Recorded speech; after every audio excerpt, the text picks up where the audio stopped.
I don't really feel like that's the right call to make. If things fall our way, we think we have a real shot. Anybody with Steph is good. Jimmy with Steph is great. But the biggest reason Jimmy was so important for us. Hey everybody, Tim Kawakami here, TK Show, recording from the home studio. Very glad to have on as my guest someone who's been on the show just a few times, maybe the record amount of times, but I always appreciate it. This is our annual preseason. This is sort of preseason. It counts as our annual preseason show. It's the Warriors coach, Steve Kerr. How you doing today, Steve? I'm doing well. Thanks, Tim. Good to see you. You've been talking a lot the last few days. You got the training camp going up, so I'll try not to go over all the same ground, but maybe I will. We'll see. One thing we've had all this other stuff going on and signings and meeting all the new players. Some of the familiar players we're introducing, but haven't really asked you just kind of like the camp itself. Maybe sometimes you don't just say, hey, here's the theme. Here's what we're trying to communicate. But I know sometimes you do.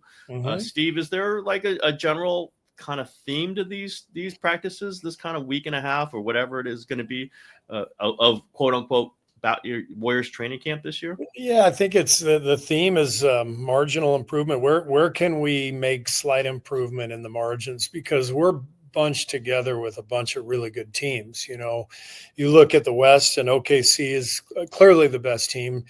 Denver, I think, had a great summer and Jokic is Jokic. You start going down the list and it's like Clippers, Lakers, Rockets, us, Memphis, Spurs, Timberwolves. I didn't even mention them. They, basically took us out last year. So you're already getting into double-digit teams that are going to be good. And so we feel like we're going to be good. We showed it at the end of last year after we got Jimmy that, we were a strong team. So where can you gain an edge? And that's the focus of training camp. We're tweaking a few things at both ends of the floor, just trying to get a little bit better because that may be the difference between, avoiding the play-in or not. You've mentioned, all your guys have mentioned, and I certainly agree. You showed how good you are after the Jimmy Butler trade. No question. The record's the record. Win in the first round, on the road in Game 7, win Game 1 in Minnesota. Like you showed you can do this. And I agree with it. At some point, do you have to kind of self-evaluate and make sure you're not just kind of telling yourself what you want to hear? Do you go back and say, okay, how did we do this? Did you break it down? Say, okay, this was real. And what elements of that in your mind were real to show you can do this all throughout this season? Well, the numbers matched the tape and our record, right? We were top 5 in both offense and defense after we got Jimmy. And you can say, well, it was a 25-game sample size, whatever it was, 30 games.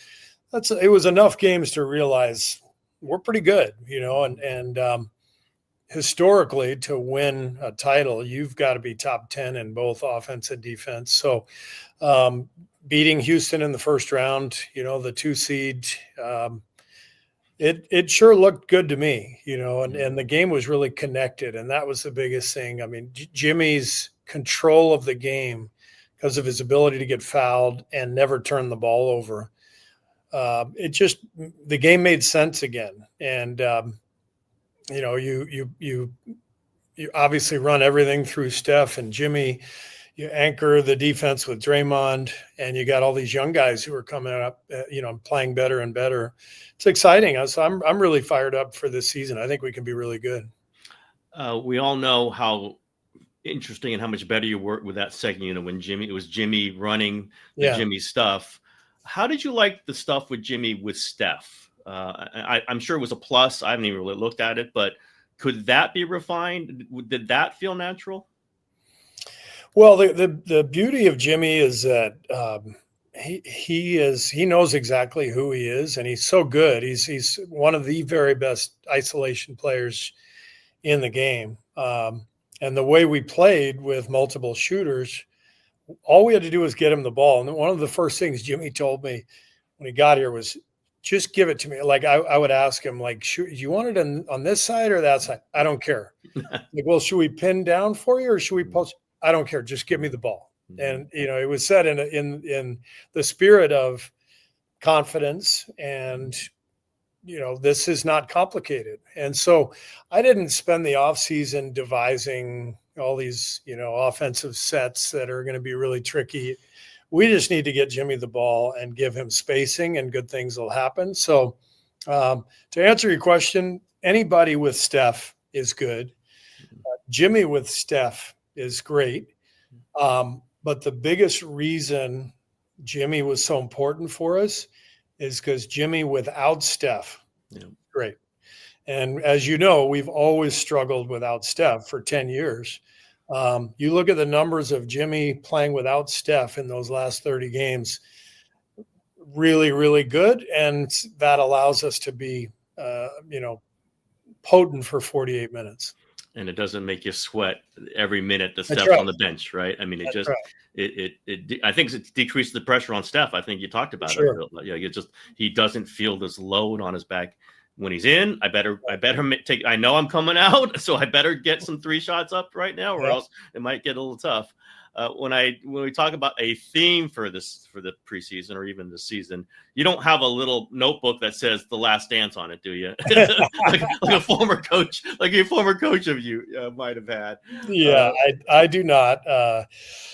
By no means am I looking at this as the last dance or my last dance. I think this team, obviously Steph and Draymond and Jimmy are all signed for 2 more years. That Bulls team, everybody was a free agent. Yep. Michael, Scotty, Phil, half the team. We were all free agents. So that was very clear cut and defined. We were also coming off back-to-back championships. Very unique situation. This is different. This is more of a traditional NBA situation where you've got some aging stars. You're just trying to be good for as long as you can. You don't know if it's going to be this year or 2 more years or 3 more years. None of us have any idea. So this is definitely not the last dance. Yeah, obviously, we've talked about it. I promise not to ask about this constantly. Never again, but not constantly. You are. And we've talked about this, I think, at the end of the season, that you are coming on your last year. Steph's got 2, Jimmy's got 2, Draymond's got 2. It's very clear that you got 1, and you said you're very comfortable. You said it at the end of the year. You said it at your first press conference this season. You do have Mike Dunleavy saying, hey, I'd love to talk to him. Basically saying, if he wants to come, if he wants a new deal, we'll do it.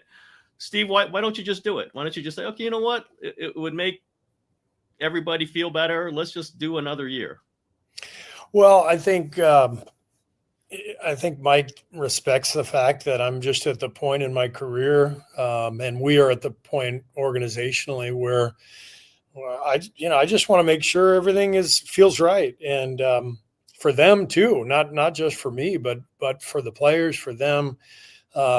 I think one of the things that I'm aware of is in sports, in every sport, there's kind of an expiration date on coaching jobs. And, if you feel as a coach that it's not clicking anymore, then it's time to go. And I don't think that's the case. I don't believe that that's where we are right now. I think, I'm very comfortable with the players. I know they respect me. We have a great collaboration. Love working with Mike. Love working with this whole organization. So if you had to ask me, I would guess that it'll keep going. But I don't really feel like that's the right call to make, because I just want to see where this all is. And maybe we're at the All-Star break and it's like, hey, this is going to keep going. Let's do, but for right now, let's just kind of see where this all goes. And like I said, I'm perfectly comfortable with whatever happens. But I love what I do, and I would imagine I'll keep doing this. Yeah. I mean, I know this, and we've talked about it. You love coaching. I mean, I know that it's what you feel like you were meant to do. Right. Would you not want to be a coach anymore? I mean, or is it more just to this situation that's in question? Well, I think as you know, as I get older, I think a lot about, what would drive me from the NBA, and what would that mean? I love being part of a team, being part of a group, collaborating. Um, the travel, the length of the season does start to wear on you a little bit. Life, enters the equation, family, all that stuff. So grandkids, yeah. So this is really more about, let's just see where everything is at the end of the year or midway through the year, whatever it is. But I didn't really feel like addressing this stuff right now because I want to see how I feel, 6 months from now, and how the organization feels too. Freedom of opportunity is a very powerful thing, and I'll say I feel it too, and I get that. It's just an interesting, the NBA. Few people have that ability. Phil isn't. That's why I mean, I think of Phil. Phil was one guy who played out, but Pop didn't really do it that way. It's just a different sentiment. Right. But is Phil having some input on this too at all? No, just the knowledge of what Phil did. It's just the Jerry Sloan did this too. He did a series of 1-year deals with Utah near the or at the end of his career because he just wanted to feel right, and that's how I feel. It's an incredibly fortunate position to be in, where you have the comfort level to do that. I would never have felt this way even a few years ago. Most of the time you're looking for a long-term deal to protect yourself because we're all vulnerable. Every one of us is vulnerable in this profession. So I'm lucky to be in this position where I can kind of determine my own course, and I love that Mike and Joe are respecting that. And I think it's very healthy for everybody. It's one thing I know, and you can speak to this, is that your relationship with Mike Dunleavy is super tight. There's just an understanding, I think, both ways. You mentioned you talk to him every day. Just what's the byplay like? Is it just talking about the team, or is it talking about life? I mean, do you consider him, a close friend? What's this relationship like? It's he's a really good friend. When you go through the wars together and you're living and dying with games and collaborating along the way, you just develop a bond that will be there for life. I'll have a bond with Bob Myers forever. Everything we went through, and that's how I feel with Mike. They're very similar, actually. Really, really wise. Incredible emotional IQ, great communicators. Each of them, and I'm sure Mike learned some of this from Bob, each of them shares the same ability to challenge me without threatening me. Like, have you tried this? What do you think about that? And that is an art. It's something you can really study and learn. You have to have a high EQ, I think, to really understand how to work with people and motivate people and challenge them at the same time. And so Mike's great with all that. And more than anything, I look forward to his phone calls every day. We talk about, he's a Packers fan, we talk about the Packers, we talk about the NFL. He's a huge sports fan like I am. Whether it's the Laver Cup at Chase Center or, the MLB playoffs, like we share a lot in common and family stuff. My family is, older than his, but I think a very similar dynamic of really finding a great balance between work and family and how fulfilling that can be. And I see the kind of dad and husband Mike is, and it's like, yeah, that's my kind of guy right there. Yeah, I imagine it made it easier when they're going through this weird offseason. I'll ask you a little bit about it. I did ask you about it, your first presser, when it's a weird negotiation with John Kuminga. We all know it. It took a long time. Ever since I got from the war, and I know Dunleavy was doing this, but that it was going to get done. You guys kind of knew it, didn't know exactly when it was going to happen. But as you're waiting for Al Horford to sign and for, D'Anthony Melton and all these things, and then the agent Aaron Turner did mention you, and that, suggested you don't believe in Jonathan, or had said that He doesn't work with Jimmy Butler. What's just your kind of mode through that? Do you just kind of tune it out? Do you go, okay, maybe there's some things I need to communicate to Jonathan? Just how do you approach when your name comes up in this weird negotiation? Doesn't bother me. These type of things happen all the time in the NBA, and I would say, everybody who plays in the NBA eventually has a contract dispute of some sort, and they all play out a little differently. You can just see our own team and see that, everyone has a history of finding themselves in a contract dispute, and then you resolve it however you resolve it. But once it's resolved, that goes out the window, and then it becomes about the team and competing and trying to put together a great club. So I've already talked to JK. We've had good discussion. No hard feelings, let's go. Let's get a move on. And I'm happy for him. It may not have been the contract that he wanted, but that's a lot of money. And this is life-changing money. And, the idea is to help him get better so that, he can sign more of those deals and we can win more games. And that's my focus. There was some talk about maybe a summit meeting with you and Jonathan and other people, or some discussion about what's his role going to be. Absolutely. Can you even have that conversation, or has it had, or have you had, like, this is what we really imagine your role to be? I imagine you all say, but it could change, right? I mean, what's that discussion like generally? Yeah, I mean, I won't share the private details of those discussions, but I think in general, the conversations I have with our players, are pretty clear individually what we need them to do to help us win, because that's going to drive every decision that I make. I'm here to win until I'm told otherwise. If this were a tear down and a young team, and guys were in need of development, and I'm told that, then yeah, I'm going to let them play through mistakes and this and that. But we know what we're trying to do. We've hung 4 banners. We're trying to hang a 5th. We think Steph and Jimmy and Draymond are all playing at a level that if things fall our way, we think we have a real shot. And so that's the focus. So nobody really gets a guaranteed role of anything. It's but what everyone deserves is clarity, and that's what I try to offer with every guy. This is what we need.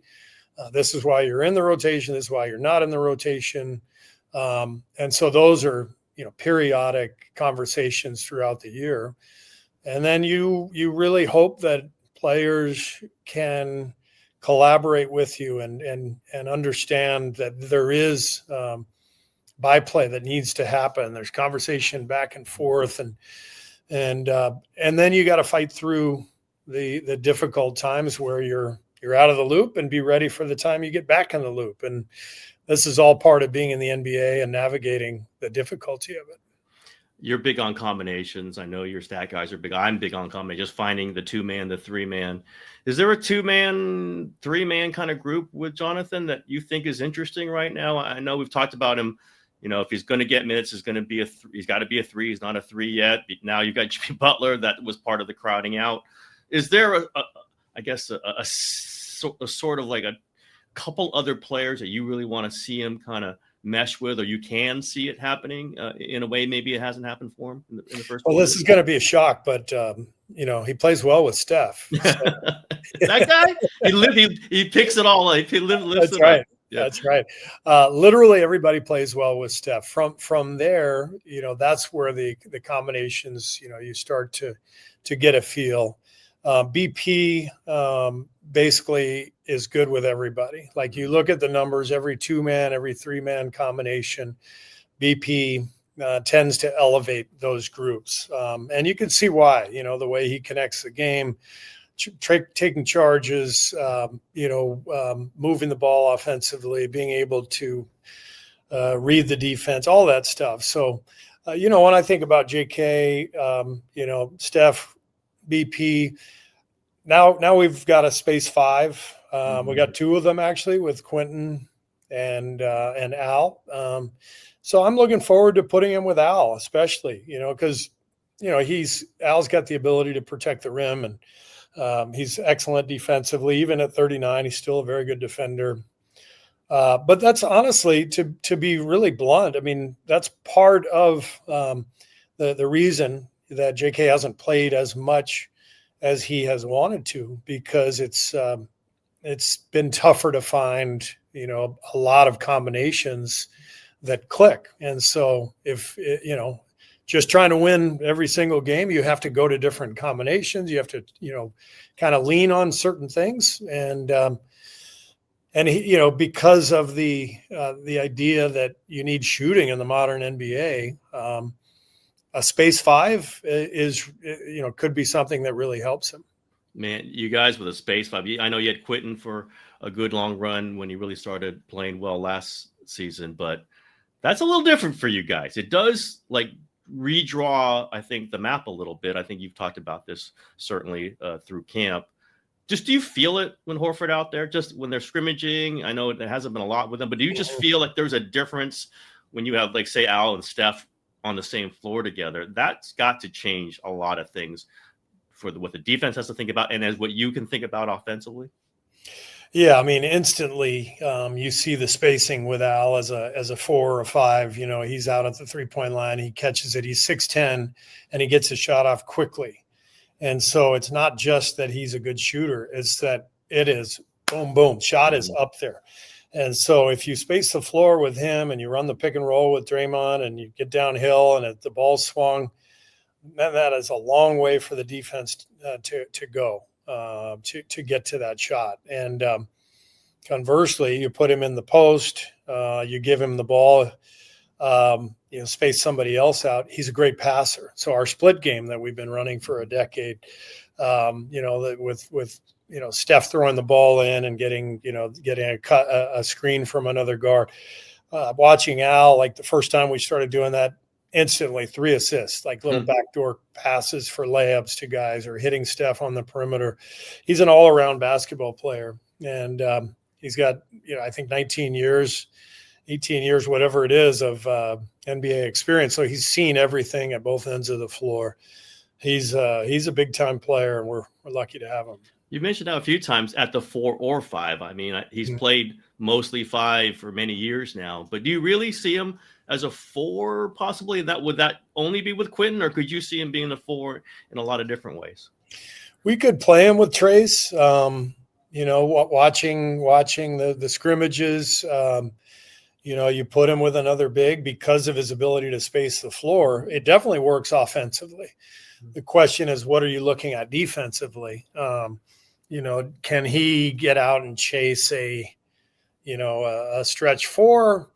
Yeah, but we're not going to put him on Kevin Durant. There's plenty of matchups that would probably work. There's plenty of them that probably wouldn't, but I don't think there's any doubt that there will be times during games where we can play Al with either Trace or Quentin and do just fine. And you've also mentioned, I think, Draymond at the 5, pretty, you throwing it out there again, and I totally get it. So you could go big, small, right? Is that how you're kind of looking at it? We're going to have so many different ways to do this. We don't just have to hammer everybody with one kind of style for 30 minutes. Yeah, that's exactly right. And, last year we obviously found ourselves over the last 30 games, once we got Jimmy, we found ourselves with that small lineup with Draymond at the 5. I said it after the season, I don't want him to be a full-time 5. He doesn't want it.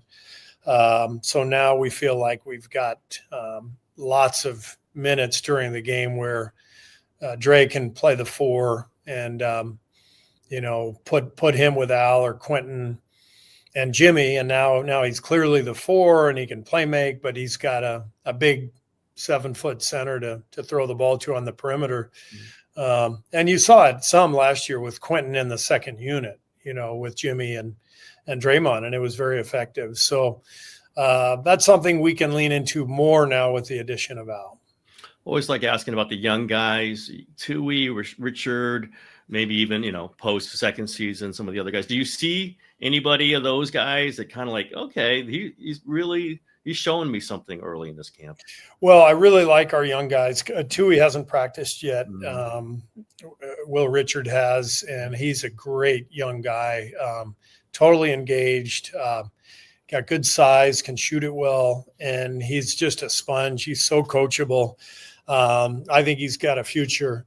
But usually, guys in their rookie years, it takes time. And so I don't anticipate, Will playing anytime, soon. And he'll certainly see some time in Santa Cruz to get, lots of playing time. But he's impressive. And I think we really like him. We like LJ Cryer, free agent from Houston. I love having guys from winning programs. He played for Kelvin Sampson. He's been impressive in camp. Quentin has looked much more comfortable in every aspect. So I'm looking for a jump from him. And it's exciting. We got, Moses and BP both really having good second halves of the year last year.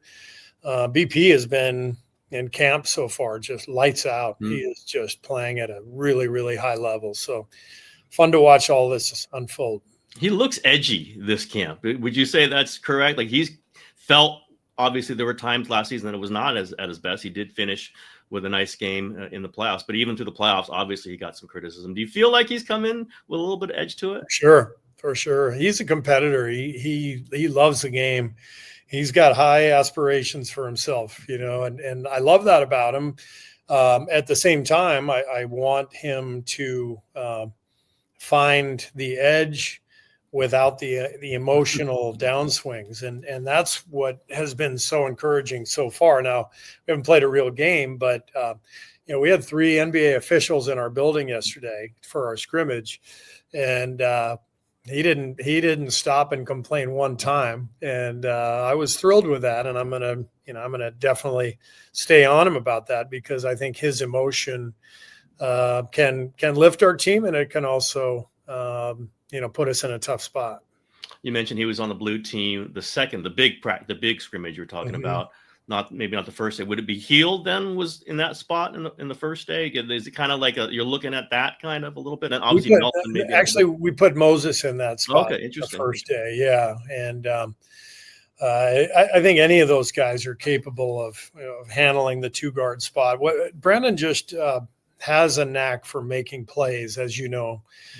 So he's he's a really versatile all-around player. He rebounds well. He takes charges. The ball moves. He makes the right cut. So there's a flow to the game when he's out there. He connects things, and that's why I stayed with him last year in the playoffs, despite his shooting woes against Minnesota. We have to have him out there. He's one of our best players, and it shows. I know people struggle sometimes just seeing what's actually happening, and maybe they're just watching whether shots go in or not.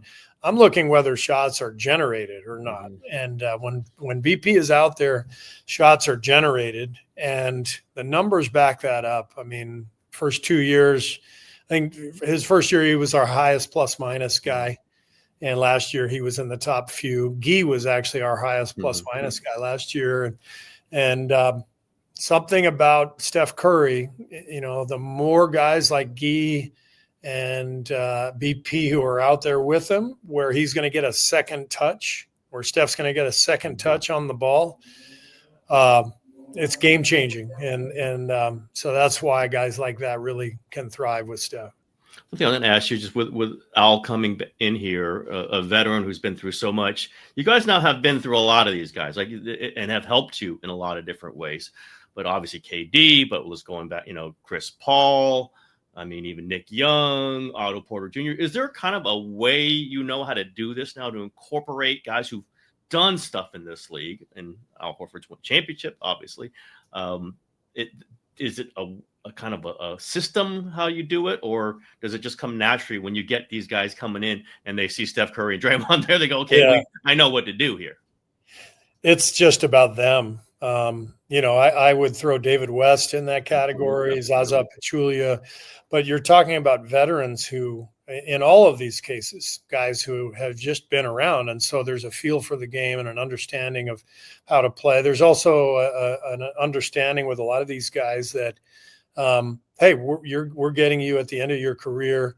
So this is your role, and they're happy, right? They're at a time where they want to play with Steph Curry. They want to play 15 minutes a night, and they're not worried about starting. I know Andre, when I came here my first year, and I asked Andre to come off the bench, and it worked. It was the first time he'd ever come off the bench in a single game, after 10 years in the league. And when we talked about it, he said later on, he said, Coach, I don't know that this would have worked 3 or 4 years ago, but the timing was right. And I always think about that conversation with Andre. I think so much of this is about timing with players, what their expectations are, where they are in their careers. So when we can target these really, really, solid former All-Stars, David West, and Al Horford come into mind immediately. It's like plug and play. It's just so easy because they just know exactly what's going on. How many times have you looked at Looney's old spot in the locker and go, man, I miss that guy? Yeah, you guys know my love for Loon on and off the court. We're going to miss his screening. We're going to miss his offensive rebounding. We're going to miss just how solid he is every day. And the locker room leadership, Ron Adams told me the other day, he said, Loon might have been the best leader I've ever seen in my life. And so I agree with that. I think Al will be able to give us some of that same kind of quiet leadership and mentoring in the locker room. And I'm thankful for that, but we're going to really miss Loon. Marks and I joked that they had to give you back GP2 and Pat Spencer in order to make up for it. I think there's a little bit of truth to that. Just a little bit. There probably is. There probably is. All right, Steve, let's end this with a version of the question I asked everybody. I've asked you before. We've had some great recommendations from you here. The Warriors people are great readers. So, Steve Kerr, what's your favorite book right now? I just finished A Gentleman in Moscow. Absolutely. Love that book. Yeah. Yes, love book. That book. We went to Europe. I took my family to Europe. I turned 60 last week, and my wife, Margot, turned 60 the day after I did. We're a day apart. So we took all 9 of us, 2 grandkids, 3 kids, 2 spouses to Europe for 2 weeks, had an amazing trip. And that's the book I read on the trip, and I was so locked in. Fantastic book. You read it before? Yeah, read it. Yeah, I think somebody recommended to me on maybe Dave Fleming, somebody like that. And I love the book. And you're just in it. You're just living in it, right? You just feel like you're living in that hotel. Yeah. Yes. And I just picked up another one by the same author. Amor Tolls is his name, and the next one is called Rules of Civility, and I've heard great things about that one too. So I had never heard of the author, but he's a brilliant writer. I guess I think he was a Wall Street guy who just got tired of work and said, I'm going to write. And he just happens to be this brilliant writer, and he's written these beautiful books. So highly recommend his stuff. Love that book. If you're in it, the Amazon does have the series. I think it was made in Britain, and it's really good. It's like 6 I heard episodes. that. I have not seen it, but that might be a good one to watch. I did see a good movie the other day. All right. I hardly ever go to the theater anymore, but it is fun to go. But I saw the new movie with Leo DiCaprio. Oh yeah. Another. Was it one battle after another? One battle after another. Yeah. It's really well done. Highly recommend that. Did you see it on the huge screen? IMAX? Yeah, on the big screen, which was really fun. I might be something I do once or twice a year, but it's a good reminder how fun it is, when you actually go to the theater. No, I have not seen it. I've heard incredible things. Yeah, it's awesome. Did you ever see The Phantom Thread by the same guy, Paul Thomas Anderson? Yeah, it's Daniel Day-Lewis, who was about 7 years ago, but it was just one of the most subtle obviously Daniel Day-Lewis is an incredible actor, Yeah. and you're just there. You're in it. You're just like I was saying about reading Gentleman in Moscow, the book. You're just in the movie. You're just there. There's no. You don't feel like there's cuts. You don't feel like that. You're just in the movie. So it's called a Phantom Thread. I think The Phantom Thread. The Phantom Thread. All right, I'll check it out. Yeah, absolutely, it's very, very you're just in the movie with Daniel Day-Lewis, and it's fascinating stuff. All right, Steve, as always, great stuff. Appreciate the conversation. I'm sure I'll be seeing you soon. We're recording this just to make sure everyone understands on Friday afternoon. We'll probably be releasing it Monday. So if anything happens in between, I failed to address it with Steve. It's my fault. We did not peer into the future. You do have the first exhibition game on Sunday, but we'll skip right over that because it's going to be coming out after that. But as always, Steve, thank you so much. Great talking to you. You too, Tim. Take care. See you soon. That's the show for today, everybody.